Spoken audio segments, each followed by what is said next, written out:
नमस्कार, मैं हूं सोनिया और आप देख रहे हैं कार्यक्रम आध्यात्मिक ज्ञान चर्चा। तो आइए शुरुआत करते हैं कार्यक्रम की और जानते हैं विचार जगत गुरु तत्वदर्शी संत रामपाल जी महाराज बनाम परम पूज्य संत महामंडलेश्वर स्वामी ज्ञानानंद जी के विचार।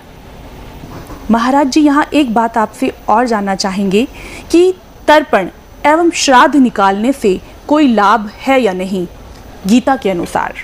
श्राद्ध लाभ निश्चित है, लेकिन बात वही है, यदि हमारा भाव है तो ये श्राद्ध और तर्पण हैं वो केवल पितरों तक के लिए है। पूर्वजों का स्मरण उस माध्यम से होता है और जो पूर्वज परंपरा है हमारी, उसके प्रति एक कृतज्ञता रहती है, कृतज्ञता का भाव बनता है। और एक भाव ये भी है, बहुत से लोग कहते हैं कि पहुंचता है कि पितरों तक, निश्चित पहुंचता है यदि हमारा भाव है।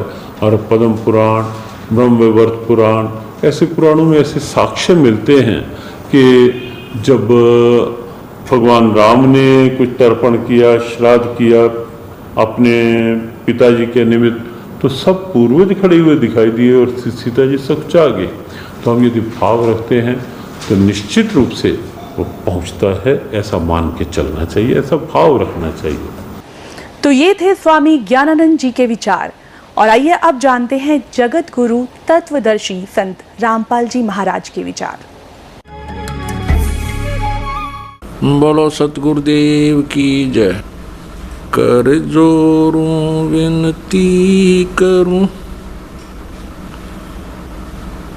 धरूं चरण पर शीश, गुरु जी राम देवानंद जी महाराज ने दियो नाम बख्शीश।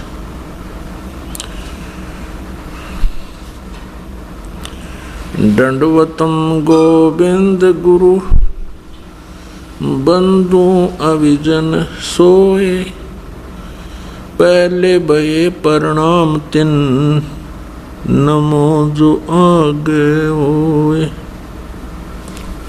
अपने आत्माओं, अब बात रही सरहद निकालने की।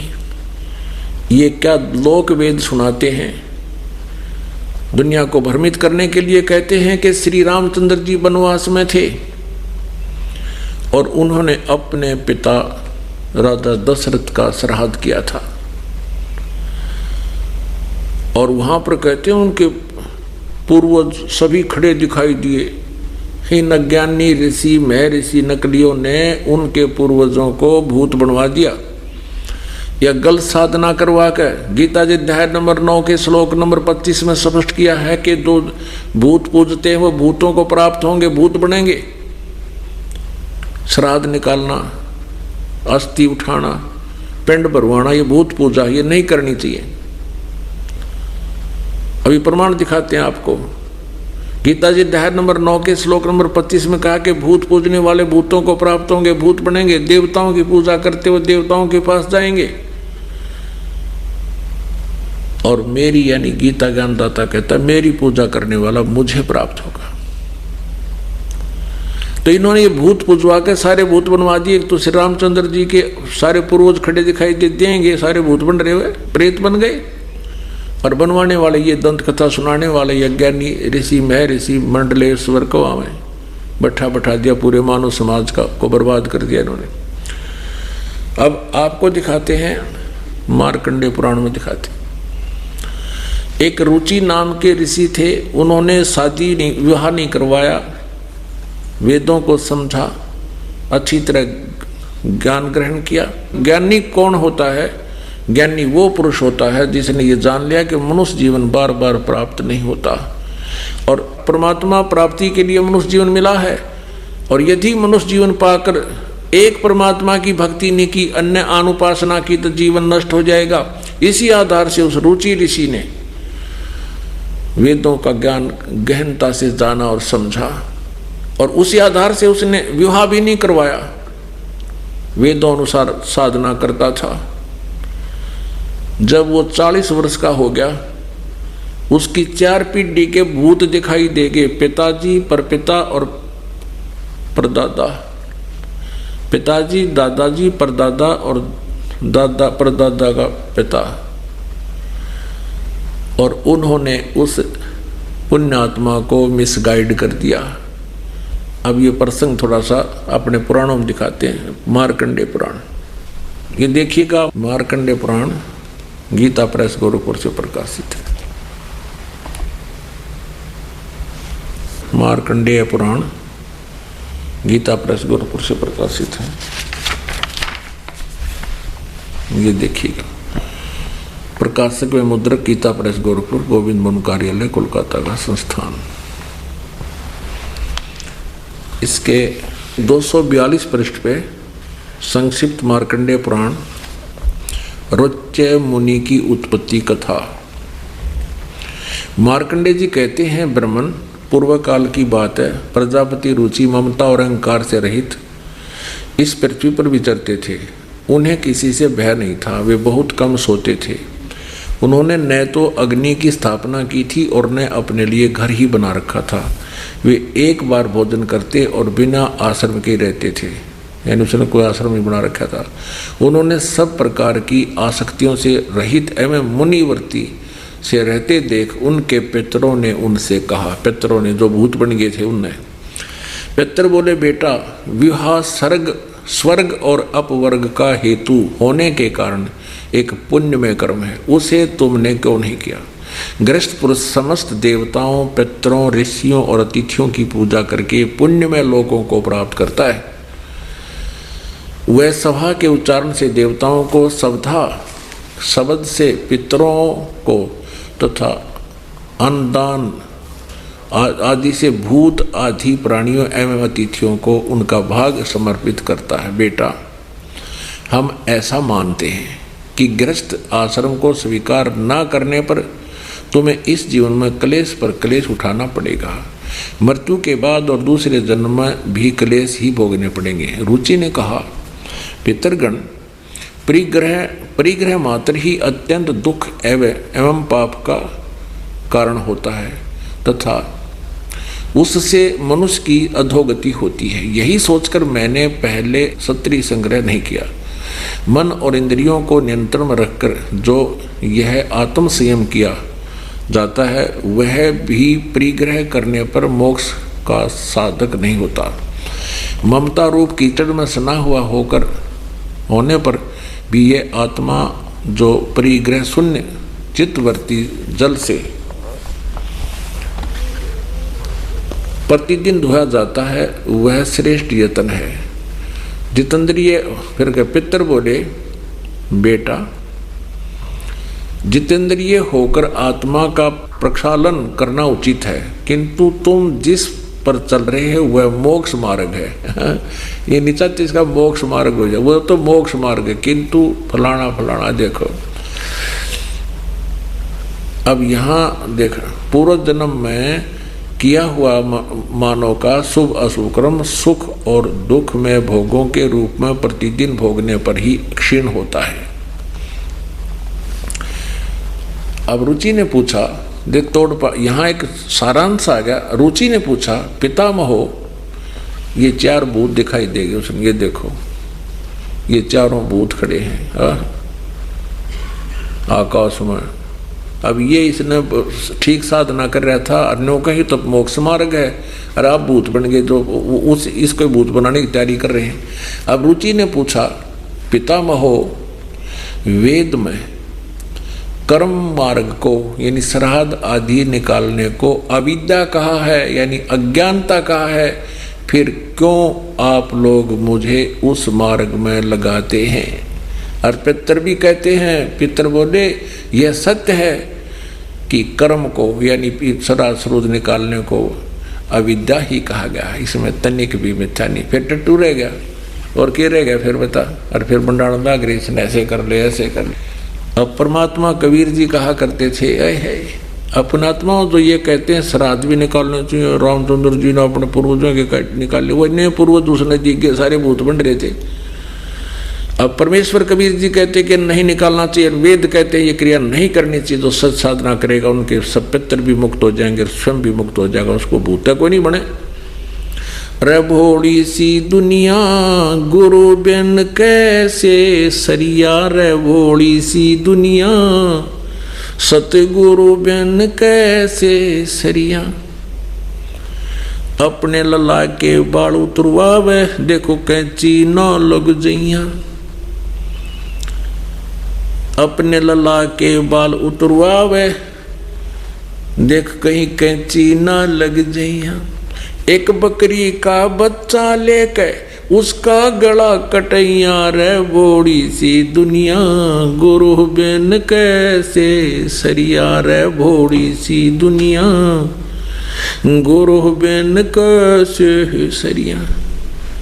जैसे एक बुढ़िया ले जाएगी अपने पुत्र वधू ने और साथ में नवजात पौत्र को, और गुड़गांव वाली माता पर जाते हैं या अपने किसी देई धाम पर जाते हैं और वहाँ एक नाई बैठा होता है और ये नकली गुरुओं ने बहका रखे होते हैं कि प्रथम बाल वहाँ माता का चढ़ाओ, अपने देई धाम पर चढ़ाओ।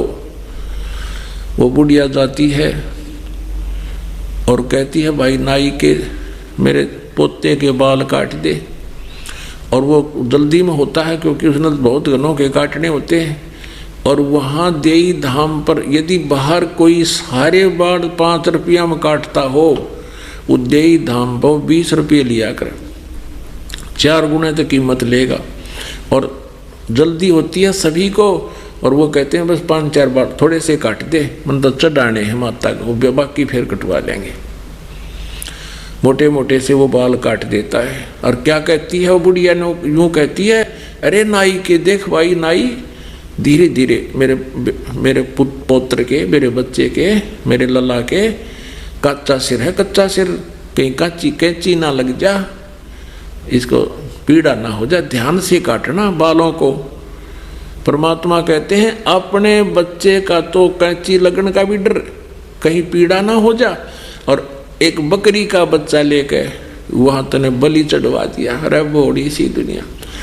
अब क्या बताते हैं परमात्मा कबीर जी, रे भोड़ी सी दुनिया सतगुरु बिन कैसे सरिया, रे भोड़ी सी दुनिया सतगुरु बिन कैसे सरिया। अपने लला के बाल उतरवावे देखो कैंची ना लग जइया, अपने लला के बाल उतरवावे देख कैंची ना लग जइया। एक बकरी का बच्चा लेके उसका गला कटैया, रे भोड़ी सी दुनिया सतगुरु बिन कैसे सरिया। अब वह बुढ़िया क्या करेगी, उन बालों को लेगी हाथ में और जाकर चढ़ावेगी मंदिर में उन बालों को। वो पुजारी उठा लेगा तुरंत और एक कट्टे में गाल लेगा, बोरी भर लेते हुए, और उसको उठाकर शाम के समय बाहर कुर्डियाँ पर फेंक दे। और पुजारी कौन सा उन बाड़ा ने बैंक में जमा कराओगा, उसने बाहर फेंकने शाम ने। तो परमात्मा कहते हैं अपने बच्चों के बाल कितना कटवाओ और कितना फेंको, तुम ये मंत्र जाप करो, यथार्थ मंत्र, मनमाना आचरण मत करो। फिर क्या कहते हैं, कच्चा पक्का भोजन बना के माता धोकने गईया, कच्चा पक्का भोजन बना के माता धोकने गईया। उस माता ऊपर कुत्ता मुते वो क्यों ना मर गईया, रे भोड़ी सी दुनिया सतगुरु बिन कैसे सरिया, रे भोड़ी सी दुनिया सतगुरु बिन कैसे सरिया। अब ये माता धोकने जाते हैं, वहाँ पर एक 2-2.5 फुट ऊंचा और 1 फुट का उसका अंदर रेजिडेंस स्थान, और उसको माता का यानी इष्ट देव का वो मानते हैं पूजा स्थल। वहाँ जाके कच्चा पका भोजन पूड़े चढ़ा दिए जाते। अब बूढ़िया तो नीचे उतरा को नहीं उस स्थान तक, इतने में कुत्ते 4 खड़े रहते हैं। वो पहले तो पूड़ा न खावें, वो माता जो चढ़ा का ही है माता के भोजन ने कुत्ते खावें और उसके माता की चोटी मूत खावें। अब परमात्मा कहते तेरी माता ऊपर कुत्ता मुँत है, उसने क्यों ना मार देती, वो तुम्हारी इष्ट धाम तुम्हारा देही धाम, अगर उसकी पूजा करने से तुम्हें कोई सुरक्षा वो दे सकता है तो कुत्ते ने क्यों ना खत्म कर देता, उसके ऊपर मूत्र उसके माड़ में खा गया। फिर क्या बताते हैं, जीवित बाप के लट्ठम लट्ठा ये मुवे गंग पुचैया। भाई जीवित बाप के लट्ठम लट्ठा ये मुवे गंग पुचैया। जब आवे आसोज का महीना वो कौआ बाप बनैया रे भोड़ी सी दुनिया। सतगुरु बिन कैसे सरिया रे भोड़ी सी दुनिया। सतगुरु बिन कैसे सरिया। अपना आत्मा कहते हैं पिताजी जब जीवित है उस समय तो उसको उसकी सेवा करते नहीं। अब मृत्यु के उपरांत उसके स्वाहा कर दिया, अंतिम संस्कार कर दिया, फिर उसकी अस्थियां उठा कर और गंगा में जल प्रवाह करा गाँगे। अब परमात्मा कहते हैं जीवित बाप गेल तो लट्ठम लट्ठा और मरे पाचन हो गए पिताजी की गति करा कावांगे गंगा में। अब देखो ये गति कहाँ से कराने लगे थे, कहते हैं अस्थियां उठाओ तेरे पिताजी की गति करा का गंगा में डाल दिए। चलो फिर कहते हैं तुम्हारा पिताजी की 13वीं करो गति कराने के लिए।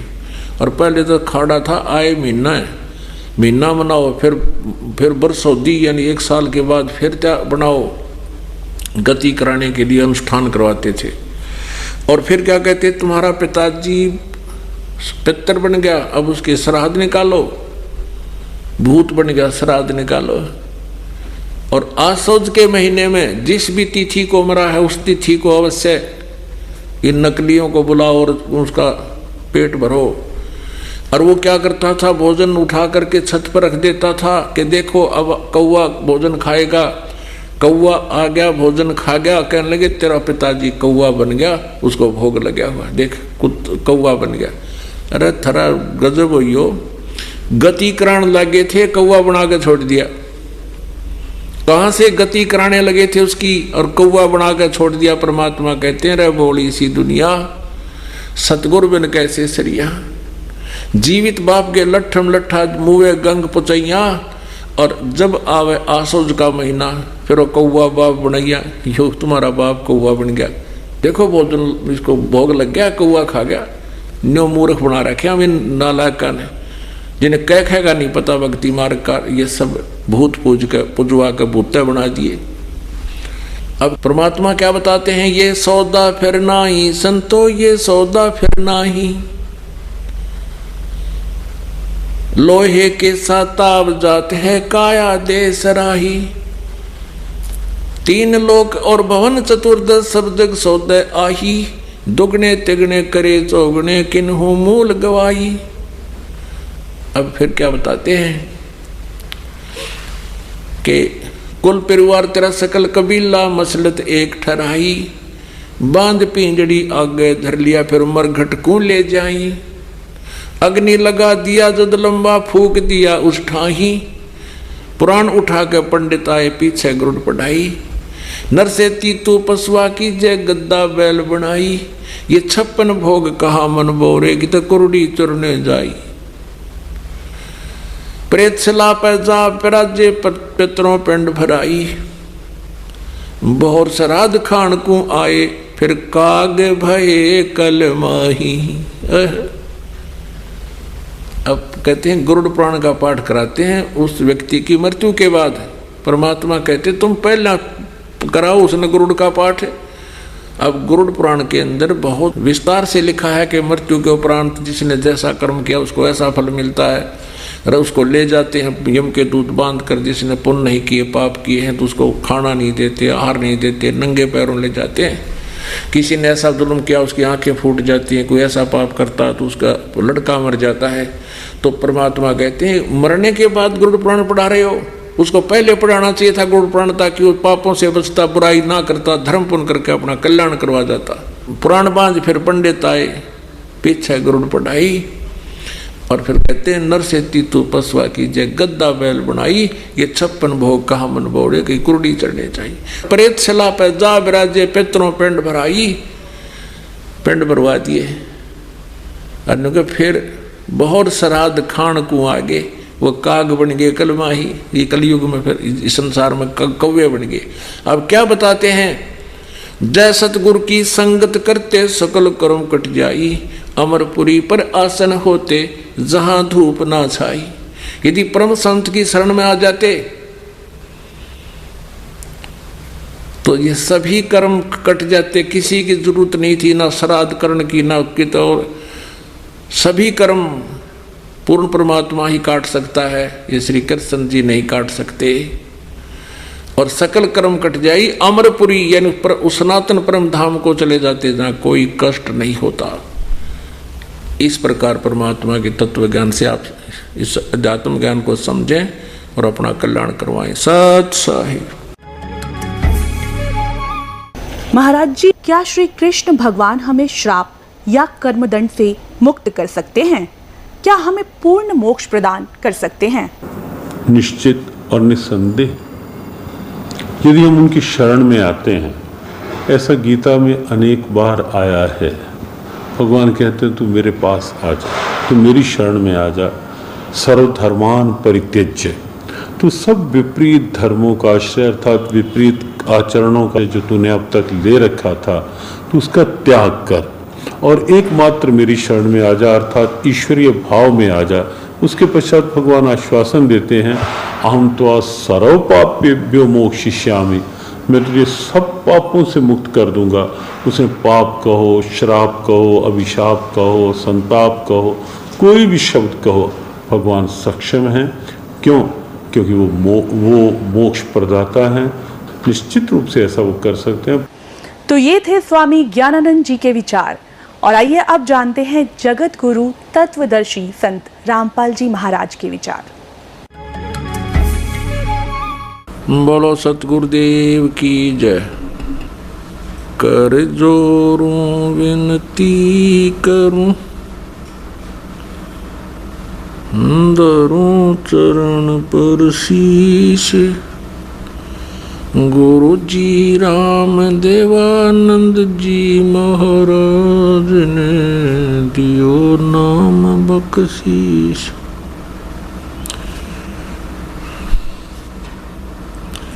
दंडवतम गोविंद गुरु, बंधु अविजन सोए, पहले भये प्रणाम तिन, नमो जो आगे होए। किसी ने प्रश्न किया श्री कृष्ण भगत से, क्या श्री कृष्ण भगवान हमें श्राप और पाप कर्म दंड से मुक्त कर सकते हैं? तो उन्होंने क्या उत्तर दिया कि हाँ, श्री कृष्ण हम सब पापों से मुक्त कर सकते हैं। और प्रमाण के लिए क्या बोला? श्रीमद् भगवत गीता जी अध्याय नंबर 18 का श्लोक नंबर 66। सर्वधर्मान परित्यज्य माम एकम शरणम व्रज, अहम तवा सर्व पापेभ्यः मोक्षामि मा शुच। ये उत्तर दिया इन अज्ञानियों ने।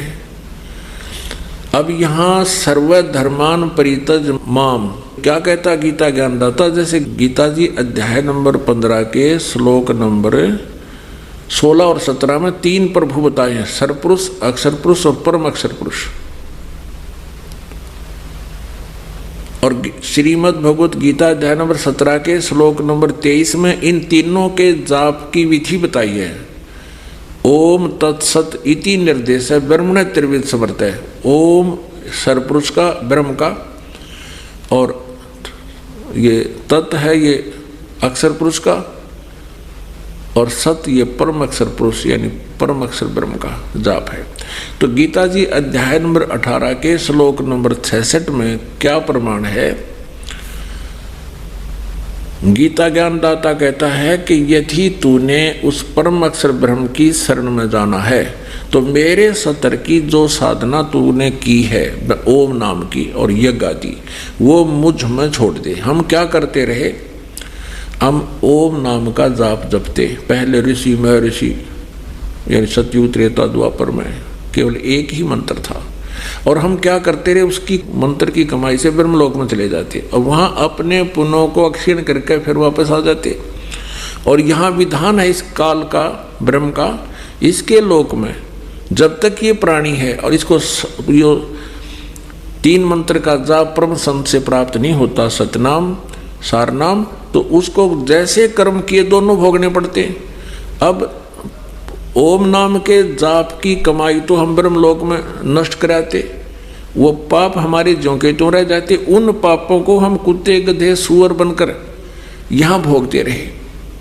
अब हम कैसे करेंगे, ये कहता है कि मेरे सतर का जो ब्रह्म का ओम मंत्र का जाप हो 3 मंत्रों में से, तो उस सर्वधर्मान परित्यज माम, मेरे सतर की जितनी भी धार्मिक अनुष्ठान पूजाएं तूने की हैं वो मुझ में छोड़ दे, इसका प्रतिफल ना ले। मेरे सतर की सब पूजाओं को मेरे को दे दे, ओम नाम के जाप को, और ये गादी जो तूने की है मुझे दे दे, छोड़ दे।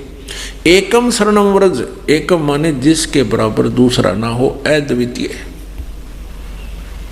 उस समर्थ परमात्मा परम अक्षर ब्रह्म की शरण में व्रज माने जा, व्रज माने जाना होता है, इन्होंने अनर्थ कर रखा है, व्रज का अर्थ आना कर रखे। ये यहाँ भी इन्होंने बैठा रखा है, सारा ही बदल दिया, गीता जी का पूरा अज्ञान कर दिया। सभी अनुवादकर्ताओं ने बैठा रखा है। सभी ने कहा कि व्रज माने आजा, आना, जबकि व्रज माने जाना होता है। पहले इस शब्द कोश से क्लियर करते हैं। अब देखिएगा, संस्कृत हिंदी कोश वामन शिवराम आप्टे द्वारा इसका संग्रह किया गया है, और यह है मोतीलाल बनारसी दास पब्लिशर्स प्राइवेट लिमिटेड, दिल्ली से प्रकाशित है। इसके 993 पृष्ठ है। व्रज माने जाना, चलना, प्रगति करना, विदा होना, ये सारा है, निर्वासित होना। व्रज माने जाना, आना नहीं होता। गो माने जाना है तो उसका अर्थ आना हो ही नहीं सकता, एक सीधी सी बात है। इंग्लिश वर्ड है गो, उसका अर्थ होता जाना, उसका अर्थ कम नहीं हो सकता। अगर कोई कम करता है तो उसने कोई ज्ञान नहीं। व्रज माने जाना है तो उसका आना जिसने किया है उनको कति ज्ञान नहीं, उन्हें अनर्थ कर दिया।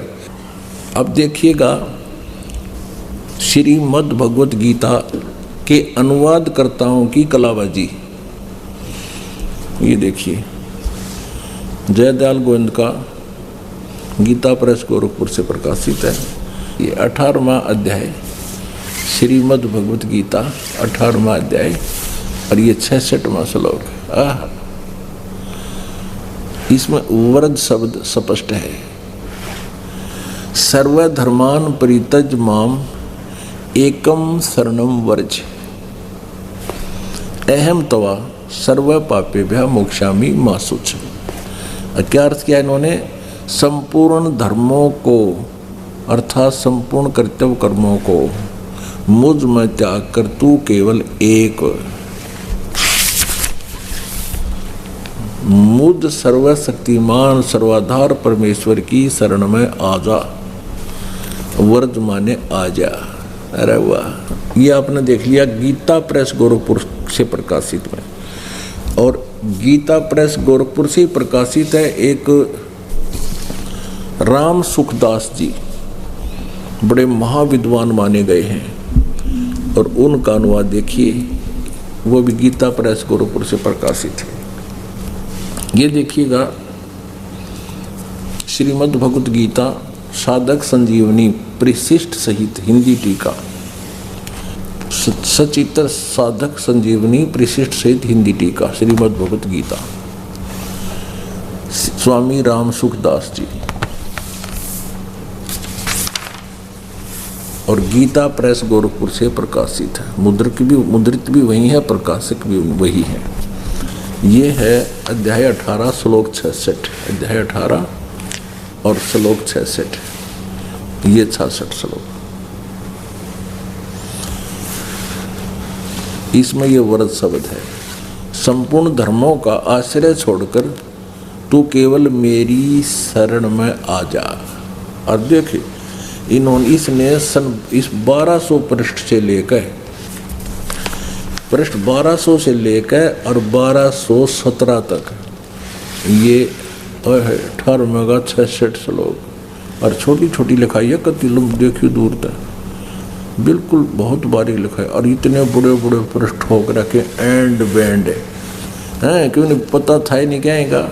16-17 पृष्ठ भर दिए उस अज्ञान को, अपने अज्ञान को उल्ट सुलट करने के लिए। है। और इसमें लिख रखा है मेरी शरण में आ जा, जबकि इसका अर्थ जाना होता है। अब तीसरा दिखाते हैं सुधांशु जी महाराज।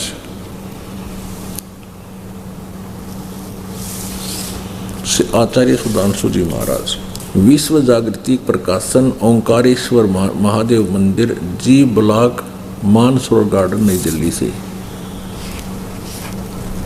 मुद्रक है इंटर इंडिया पब्लिकेशंस, D17, राजा गार्डन, नई दिल्ली, दुर्वासिसना। ये है वो 18 जाएगा, 18वां अध्याय 66वां श्लोक, वर्ज। सर्वधर्मान परित्यज माम एकम शरणं व्रज, अहम तवा सर्व पापेभ्यो मोक्षामि मा शुच। संपूर्ण धर्मों का आश्रय छोड़कर, ये स्वामी सुधांशु जी का अनुवाद है, तू केवल मेरी शरण में आ जा। बस इतना बतेरा, इनकी हिंदीकरण में इतना ही काफ़ी है। तो आसाराम जी के आश्रम से इसका अनुवाद हुआ है, तो आसाराम जी को यो मान्य है। श्री संत आसाराम जी आश्रम, अहमदाबाद। श्री योग वेदांत सेवा समिति, संत श्री आसाराम जी आश्रम, संत श्री आसाराम जी बापू आश्रम मार्ग, इतना अध्याय नंबर 18 का और श्लोक नंबर 66, वर्ज। सर्वधर्मान परित्यज माम एकम शरणं व्रज, अहम तवा सर्व पापेभ्यो मोक्षामि मा शुच। संपूर्ण धर्मों को अर्थात संपूर्ण कर्तव्य कर्मों को मुझ में त्याग कर तू केवल मुझ सर्वशक्तिमान सर्वधार परमेश्वर की शरण में आ जा। अब आपको दिखाते हैं श्रीमद् भगवत गीता।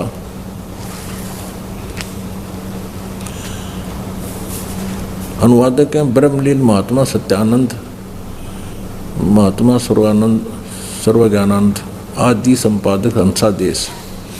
प्रकाशक है मानव उत्थान सेवा समिति, 2/12, पंजाबी विभाग, नई दिल्ली से। ये है अष्टदशों अध्याय।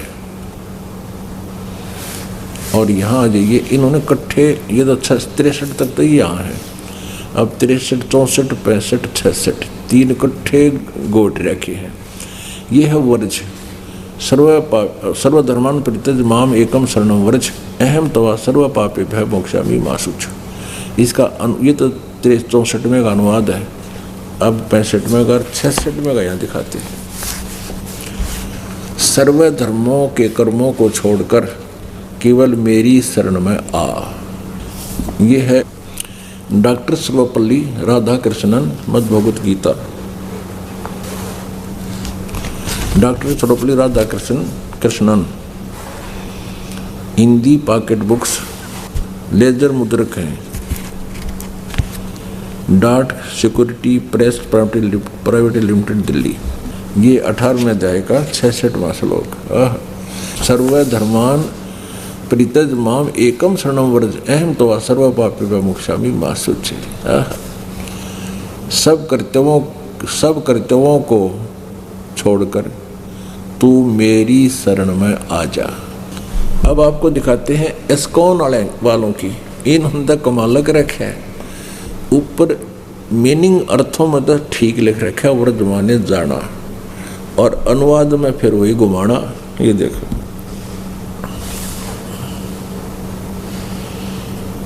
गीतोपनिषद यथारूप,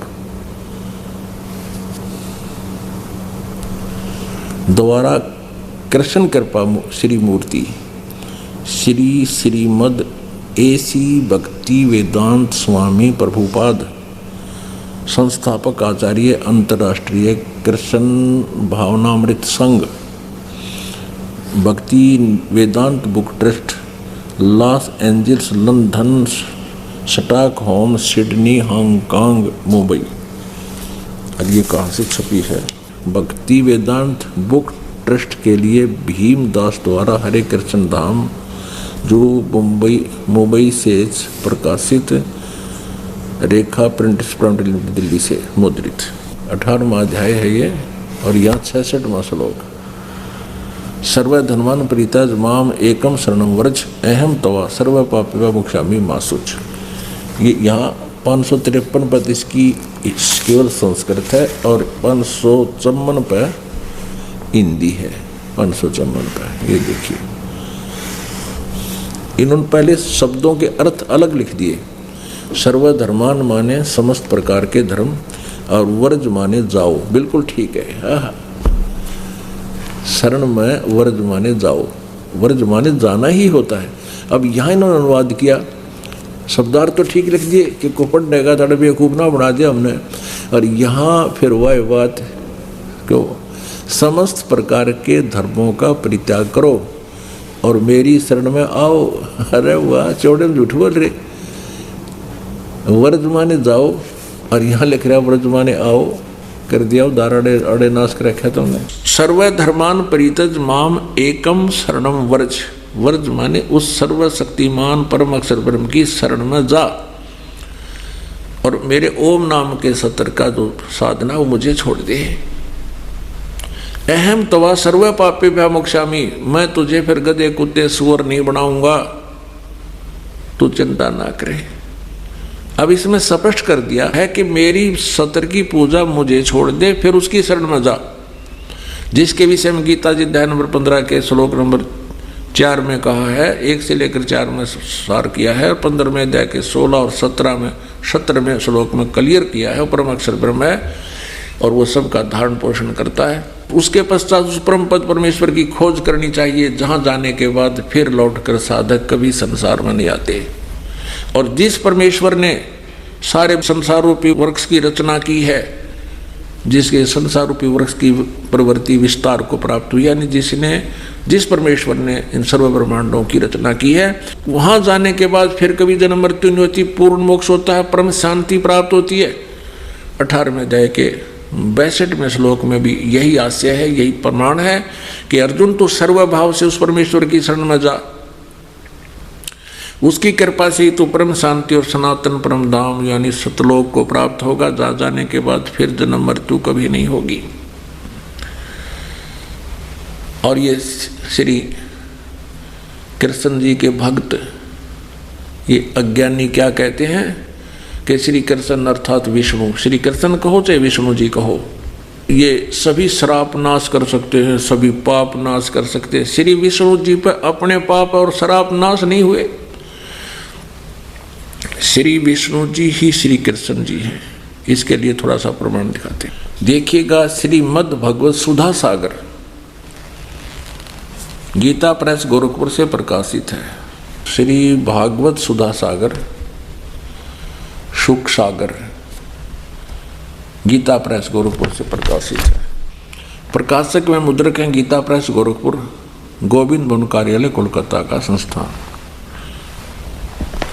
इसके 10वें स्कंद और 549 पृष्ठ पे अध्याय 3 का 10वें स्कंद का, जिस समय भगवान के आविर्भाव का अवसर आया, स्वर्ग में देवताओं की दुनुबियां अपने आप बज उठी।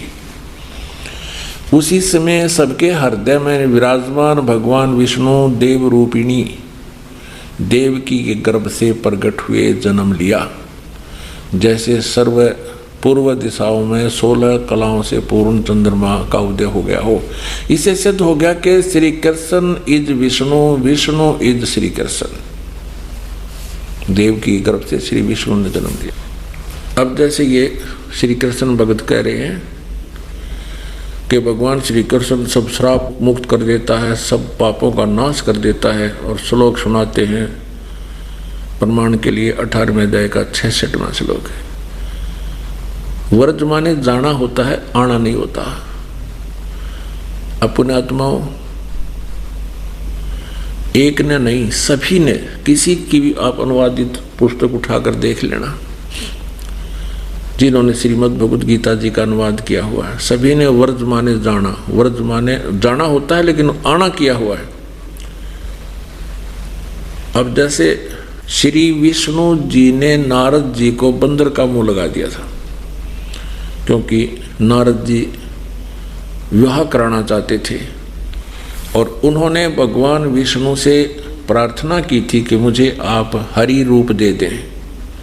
विष्णु जी ने उसको बंदर का रूप लगा दिया नारद जी को, और नारद जी जब पहुँचे स्वयंवर में तो उस लड़की ने उसकी शक्ल देख करके मुंह फेर लिया। किसी व्यक्ति ने उसको दर्पण दिखा दिया कि अपना चेहरा देखो। दर्पण में क्या देखा उसने कि उसका बंदर का मुंह लगा है नारद जी के। तो नारद जी ने विष्णु जी को श्राप दे दिया कि जिस प्रकार आज मैं औरत के वियोग में दुखी हूँ, ऐसे तो पूरा जीवन अपनी पत्नी के वियोग में बितावेगा। श्री विष्णु जी ने राजा दशरथ के घर अयोध्या में जन्म लिया, कौशल्या के गर्भ से युवा हुए, विवाह हो गया सीता जी से, फिर वनवास हुआ, वनवास से सीता जी का अपहरण हुआ और फिर काफी युद्ध करके सीता जी को वापस लाए, और आते ही कुछ दिनों के बाद सीता जी को घर से निकाल दिया श्री राम ने। अब नारद जी के श्रापवश विवश होकर के उसने ये सब दुख भोगना पड़ा। उस अपने भी श्राप को विष्णु जी अर्थात श्री कृष्ण जी नाश नहीं कर सके। और ये बात बनाओ कहते सबके श्राप और पाप कर्म दंड नाश कर सकते हैं। श्री रामचंद्र रूप में और श्री विष्णु जी ने सुग्रीव के भाई बाली को मारा था, वध किया था धोखे से वृक्ष की ओट लेकर। उसका भी कर्म दंड भोगना पड़ा विष्णु जी अर्थात श्री कृष्ण जी ने।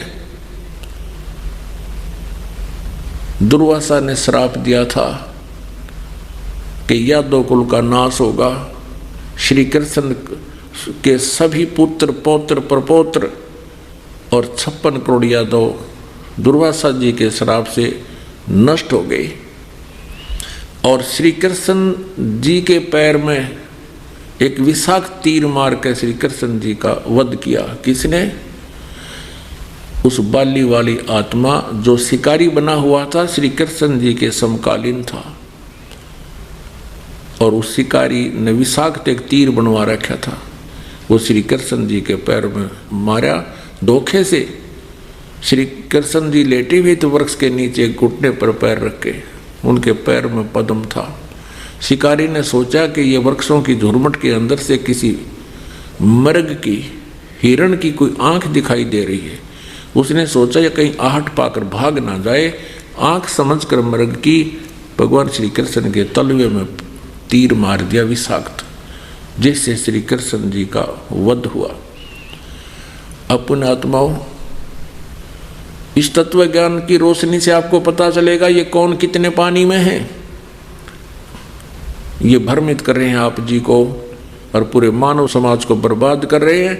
ये सत्य भक्ति ना बता पा रहे हैं, अपना भी जीवन नष्ट कर रहे हैं और आप जी को भी बर्बाद कर रहे हैं। इसलिए इनसे पीछा छुटवाओ, इस यथार्थ ज्ञान को समझो, इस दास के पास आओ, अपना कल्याण करवाओ। कबीर परमेश्वर को तो कहते ही तो अनपढ़ था, किसी ने पढ़ाया को नहीं है, पंडिता दो रहा घूमया, ये पंडिता ने काट रहा की टाट, ये कर दिया गहरे, नाश कर रखा, नृत कर दिए। और परमेश्वर ने 600 साल पहले ये बता रखी सारी कहानी, कति यथार्थ रूप दे रखा मालिक ने कबीर वाणी में, सचिदानंद घन ब्रह्म की वाणी में ये यथार्थ ज्ञान दे रखा है।